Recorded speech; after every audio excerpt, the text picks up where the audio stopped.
Et si votre sentiment que Dieu est silencieux, que vos prières restent sans réponse, n'était pas un signe de son absence ou de votre indignité, mais le symptôme d'un problème théologique plus profond.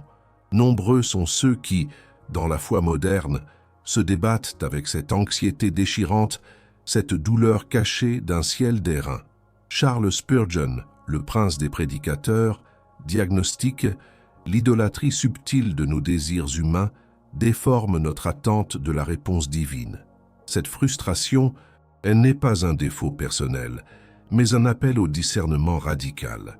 Oseriez-vous explorer pourquoi vos prières, bien que sincères, peuvent heurter un mur d'incompréhension divine? Commentez « Silence rompu ci-dessous » si vous osez confronter cette vérité. 152 mots. Le cœur humain est un labyrinthe de désirs et d'intentions, et nulle part cela n'est plus évident que dans nos prières. Nous nous tenons devant Dieu, le Créateur de l'univers, avec des listes de requêtes façonnées par nos conforts, nos peurs et nos ambitions terrestres. C'est le paradoxe de la dévotion frustrée. Des millions de chrétiens prient avec ferveur, assistent au culte, s'engagent dans des rituels pieux, et pourtant, une profonde vacuité spirituelle persiste. Ils ressentent cette douleur cachée d'un Dieu qui semble distant, leurs supplications s'élevant dans un vide assourdissant. L'Église moderne promet souvent des bénédictions tangibles en échange d'une foi simple, mais beaucoup se retrouvent avec un christianisme stagnant, une foi en pilotage automatique, sans la transformation profonde qu'elle est censée offrir. La superficialité des messages contemporains nous a désarmés face à la vraie nature de la prière. Charles Spurgeon, avec sa clarté théologique implacable, nous ramène à la révélation de l'idolâtrie subtile dans la prière. Il ne s'agit pas d'un manque de foi de votre part, mais d'une erreur fondamentale dans la compréhension de l'objet même de votre foi. L'ennemi commun, souvent invisible, est l'égoïsme qui s'infiltre dans nos supplications. Nous cherchons des bénédictions, paix, prospérité, guérison, réconfort, plus que le bénéficiaire lui-même. Nous désirons le don plus que le donateur. La prière devient alors une transaction, un moyen d'obtenir ce que nous voulons, plutôt qu'une communion intime avec la majesté souveraine. Spurgeon insistait que si notre prière est centrée sur nous-mêmes, elle se transforme en une forme d'idolâtrie, où nos désirs prennent la place de la volonté divine. La culture moderne dit que Dieu est là pour nous servir. La vérité éternelle dit que nous sommes là pour le servir. L'écho vaste de l'ego dans nos supplications est un phénomène dangereux. L'idolâtrie ne se limite pas au statut taillé ou aux richesses matérielles. Elle s'ancre dans le cœur qui place quoi que ce soit, même nos propres désirs spirituels, au-dessus de Dieu. Nos prières, si elles ne sont pas sanctifiées par une profonde soumission à la volonté divine, peuvent devenir des tentatives inconscientes de manipuler le Tout-Puissant. Vous projetez vos ambitions finies sur sa sagesse infinie, attendant qu'il se plie à votre agenda. Spurgeon nous rappelle que la souveraineté de Dieu n'est pas une suggestion, mais une réalité absolue. Dieu n'est pas votre subordonné. La prière n'est pas un mécanisme pour plier sa volonté à la vôtre, mais pour aligner la vôtre à la sienne. Demandez-vous sincèrement, vos prières cherchent-elles à plier la volonté du Très-Haut ou à s'y conformer? Cherchez-vous à obtenir de Dieu ce que vous désirez ou cherchez-vous à désirer ce que Dieu veut? Ainsi, l'appel à l'autel de la soumission inconditionnelle n'est pas une simple rhétorique, mais le seul chemin vers une prière authentique et efficace. La vraie prière ne commence pas par une demande, mais par une reddition radicale. Elle exige un repentir pour l'égocentrisme qui a pollué nos intentions. Il ne s'agit pas de renoncer à prier pour nos besoins, mais de les présenter dans une posture d'humilité et de dépendance absolue, en reconnaissant que la sagesse de Dieu dépasse infiniment la nôtre. La croix elle-même est le modèle suprême de cette soumission radicale. Jésus n'a pas prié pour que sa volonté soit faite, mais pour que celle du Père le soit. C'est dans cette mort de l'ego que la prière retrouve sa puissance, non pas pour nous accorder ce que nous voulons, mais pour nous transformer en ce que Dieu veut que nous soyons. Cette vérité est Difficile, mais elle est la clé de toute communion véritable avec le Dieu vivant. 749 mots. Ignorer la vérité sur la nature égoïste de nos prières a des conséquences dévastatrices, non seulement pour notre vie spirituelle, mais pour notre perception même de Dieu. La première et la plus évidente est la sécheresse de l'âme et une foi stérile. Lorsque nos prières sont principalement des listes de requêtes pour notre propre bénéfice, elles échouent à établir une connexion significative avec le Créateur. Vous vous sentez peut-être comme un puits asséché, priant, mais sans jamais étancher votre soif spirituelle. La douleur cachée de vos prières non exaucées n'est pas le signe d'un Dieu indifférent, mais le symptôme d'une relation dysfonctionnelle, où la transaction a remplacé la transformation. Une foi qui ne cherche que ce qu'elle peut obtenir de Dieu est une foi incapable de le connaître véritablement. Elle reste intellectuelle, émotionnelle, mais désespérément dépourvue de la puissance régénératrice et sanctifiante de l'esprit. L'Église moderne, obsédée par le confort, a souvent cultivé cette soif de bénédiction sans la profondeur de la communion. Cela mène inévitablement à l'illusion d'une spiritualité superficielle. Combien d'entre nous mènent une vie d'activité religieuse, assistance régulière à l'Église, lecture pieuse, conversation chrétienne, sans jamais expérimenter la présence palpable de Dieu? Le danger est de se tromper soi-même, de croire que l'apparence de la piété est équivalente à une véritable intimité divine. Nous portons le masque du dévot, mais nos cœurs demeurent étrangers au dessein de Dieu. Cette disjonction entre le rituel et la réalité est l'ennemi commun le plus insidieux, car il se cache sous le manteau de la respectabilité religieuse. Vous pouvez prier des heures, mais si le moi est le centre de ces prières, vous priez en fait à une idole que vous avez façonnée à votre image. Spurgeon avertissait que rien n'est plus dangereux qu'une religion sans Christ et rien n'est plus mortel qu'une prière sans soumission. Lorsque cette illusion se brise, ce qui suit est un dangereux glissement vers le doute et l'amertume. Si Dieu ne répond pas à vos prières comme vous l'avez prescrit, si les bénédictions promises ne se matérialisent pas, alors la foi bâtie sur un fondement égoïste vacille. Le sentiment d'être abandonné par Dieu se mue en ressentiment. La question « Pourquoi Dieu ne répond-il pas ?» se transforme en « Pourquoi Dieu me ferait-il cela ?» L'ennemi commun, l'ego qui a dicté vos prières, se retourne contre vous et vous ronge de l'intérieur, vous laissant amer et désillusionné. La théologia rasa de notre époque nous a appris à considérer Dieu comme un majordome cosmique, et quand il ne se conforme pas à nos attentes, nous nous sentons trahis. Mais la faute ne réside pas en lui, dont la souveraineté est parfaite, mais dans nos cœurs qui ont cherché à le subordonner. Si Dieu ne répond pas comme vous ne le souhaitez, est-ce sa faute ou la vôtre? C'est ici que réside l'urgence du jugement intérieur, la prière comme confrontation divine. Le silence de Dieu n'est souvent pas une absence, mais une grâce déguisée, une invitation sévère à l'introspection. Dieu permet cette aridité pour nous forcer à examiner la motivation de nos cœurs. C'est un jugement silencieux contre notre superficialité, un appel pressant à la repentance. Jonathan Edwards parlait de la doctrine du jugement comme d'un marteau pour l'orgueil. De même, les prières non exaucées peuvent être le marteau de Dieu pour briser l'idolâtrie de notre propre volonté. Dieu ne nous discipline pas par plaisir, mais pour notre sanctification, afin que nous puissions partager sa sainteté. Il utilise la frustration pour nous diriger vers une foi plus pure, une prière plus sainte, un amour plus profond pour lui seul. Si cette vérité vous frappe comme un coup de poing, tapez « Réveil » dans les commentaires et partagez ce que vous osez confesser de vos prières passées. 748 mots. La seule réponse adéquate au diagnostic impitoyable de Spurgeon n'est pas une série de 10 étapes pour des prières plus efficaces, mais une rénovation totale de l'esprit, un appel radical à l'autel de la soumission. Il s'agit de prier selon le cœur de Dieu, non selon le nôtre.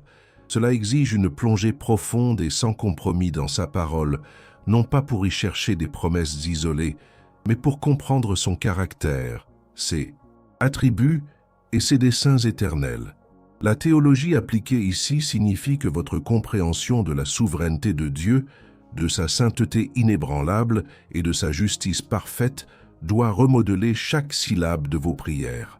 Si vous croyez vraiment qu'il est tout-puissant et tout-sage, alors vos requêtes ne seront plus des exigences, mais des offrandes humbles, présentées avec la clause implicite. Cependant, non pas ma volonté, mais la tienne soit faite. Ce chemin vers la vraie communion exige la mort de l'ego. La prière véritable est un acte de renonciation. Elle ne consiste pas à demander moins à Dieu, mais à demander autrement, à désirer ce que Dieu désire, à aligner nos aspirations avec les siennes. C'est l'essence même de l'adoration désintéressée. Cela signifie se repentir non seulement des péchés d'action, mais des péchés d'intention, le désir de contrôler Dieu, l'orgueil de croire que nous savons mieux que lui ce qui est bon pour nous. C'est un abandon, une reddition, inconditionnelle de tout ce que nous sommes et de tout ce que nous désirons à celui qui est souverain. A.W. Tozer nous le rappelait constamment. L'idolâtrie du cœur est le plus grand obstacle à la communion. Mortifier cet ego qui se manifeste même dans nos prières est la clé. Il ne s'agit pas d'une astuce psychologique, mais d'une exigence théologique fondamentale. Lorsque nous nous engageons dans cette mort de l'ego, nous commençons à expérimenter la croissance dans la grâce et l'exaucement au-delà de nos attentes. Les réponses de Dieu à nos prières transformées ne sont peut-être pas celles que nous avions imaginées, mais elles sont toujours parfaites pour notre sanctification et pour sa gloire. La réponse de Dieu peut être un non qui nous préserve d'un mal plus grand, un attends qui cultive la patience ou un oui qui dépasse toute imagination. Mais surtout, la prière centrée sur Dieu nous transforme. Spurgeon lui-même affirmait que quand Dieu n'accorde pas ce que nous demandons, il donne souvent ce qui est infiniment meilleur. L'exaucement le plus profond n'est pas un changement de circonstances externes, mais une transformation intérieure, une croissance en Christ ressemblance. La vraie prière ne change pas Dieu, elle nous change nous. L'appel radical à l'autel véritable est un appel au courage de s'abandonner. C'est la seule réponse adéquate à un Dieu souverain. Il ne s'agit pas d'un événement ponctuel, mais d'une posture quotidienne, une lutte constante contre notre inclination à placer nos désirs avant sa volonté. Chaque prière devient alors une nouvelle occasion de déposer notre ego sur l'autel, de réaffirmer que Dieu est Dieu et que nous ne sommes que ses serviteurs. Ce n'est pas une prière pour le confort, mais pour la sainteté. Ce n'est pas une prière pour le succès, mais pour la fidélité. C'est le chemin ardu, mais glorieux, du discipulat radical. Êtes-vous prêt à monter à cet autel, à y déposer vos prières égoïstes et à y recevoir la vérité transformative de Dieu? Le salut de votre âme, au sens le plus profond de la communion, dépend de cette reddition inconditionnelle. 747 mots. Nous avons parcouru un chemin exigeant, du désespoir des prières sans réponse au diagnostic inconfortable de notre idolâtrie subtile, pour enfin arriver à l'autel de la soumission radicale. La vérité qui se dresse devant nous est inflexible. La prière authentique n'est pas une transaction où nous dictons nos termes à Dieu, mais un acte de communion profonde, où nous alignons notre cœur, notre esprit et notre volonté à la sienne. Comme Charles Spurgeon l'a si éloquemment exprimé, la prière est l'élévation d'un cœur vers Dieu dans le désir ou la supplication pour les choses légales. Notez le mot « légal », conforme à sa nature et à sa volonté. Notre ère, obsédée par la gratification immédiate et le confort personnel, a dénaturé ce privilège sacré en une quête de bénéfices. L'ennemi commun, le christianisme du moi, a transformé nos sanctuaires en centres de bien-être où la doctrine solide est sacrifiée sur l'autel des bonnes vibrations. Mais la douleur des prières non exaucées, cette douleur cachée que tant ressentent, est un appel divin à transcender cette superficialité. C'est Dieu, dans sa souveraine grâce, qui utilise même son silence pour nous ramener à lui, pour purifier nos motivations et pour nous inviter à une intimité plus profonde. Il ne s'agit pas de savoir comment obtenir ce que nous voulons de Dieu, mais comment devenir ce que Dieu veut que nous soyons. La théologie appliquée à la prière révèle que le plus grand exaucement n'est pas l'accomplissement de nos désirs, mais notre propre transformation en image du Christ. Lorsque nos cœurs sont purifiés de l'égoïsme et que nos supplications sont offertes dans la soumission à sa volonté parfaite, alors, et seulement alors, nous découvrons la vraie puissance de la prière.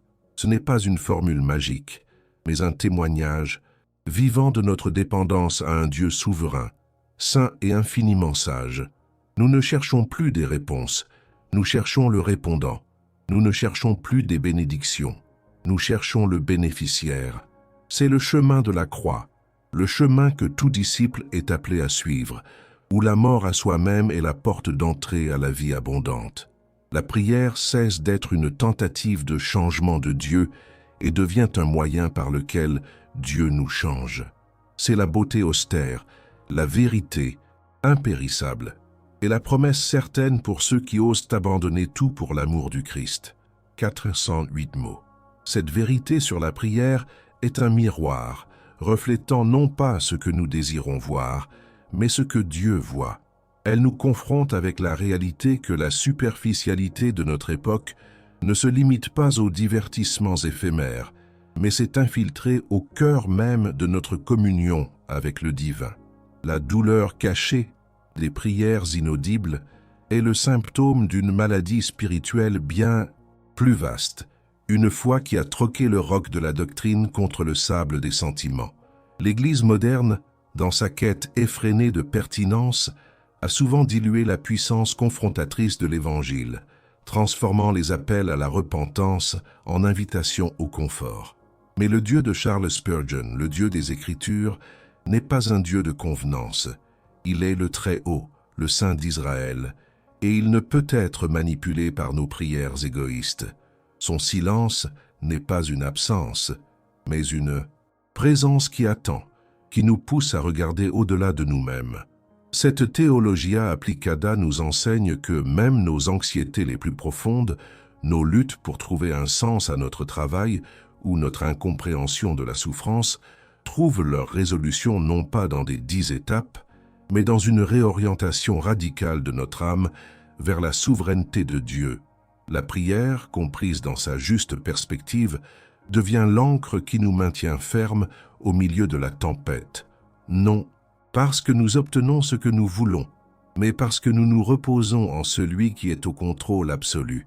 C'est un appel à une foi résiliente, non pas une foi qui crie pour être secourue de toutes les épreuves, mais une foi qui trouve sa force dans la certitude que Dieu œuvre toutes choses pour notre bien et sa gloire, même à travers les prières non exaucées. La sanctification est le but suprême de la prière. Ne vous laissez pas tromper par les chants sirènes de l'évangile du confort.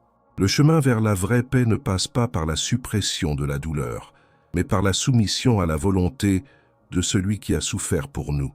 Allez-vous continuer à prier des prières de convenance, ou allez-vous oser monter à l'autel de la vérité, là où l'ego meurt et la vraie communion commence? C'est ici, dans ce lieu sacré de reddition, que vous trouverez non pas la réponse que vous attendiez, mais la transformation que vous n'auriez jamais osé demander. 441 mots. Ce chemin est ardu, solitaire pour beaucoup dans l'Église moderne. Mais vous n'êtes pas seul. Si cette parole a remué votre âme, si vous vous engagez à rechercher la vérité radicale au-delà du confort facile, alors scellez ce pacte secret. Abonnez-vous à cette chaîne, non pas par simple curiosité, mais comme un serment de vous joindre à cette communauté qui ose chercher la profondeur dans un monde de superficialité. Écrivez dans les commentaires ce que vous osez abandonner de votre ancienne façon de prier. Quelle idolâtrie secrète avez-vous identifiée dans vos propres supplications? Vos histoires sont les pierres de cet autel de vérité que nous bâtissons ensemble. Partagez ce que vous avez appris, car la vérité, une fois révélée, ne peut être tue. C'est ici, sur ce canal, que nous bâtissons une foi résiliente. Joignez-vous à nous dans cette quête de profondeur, loin du superficiel, et ensemble, élevons des prières qui honorent le Dieu souverain. 170 mots.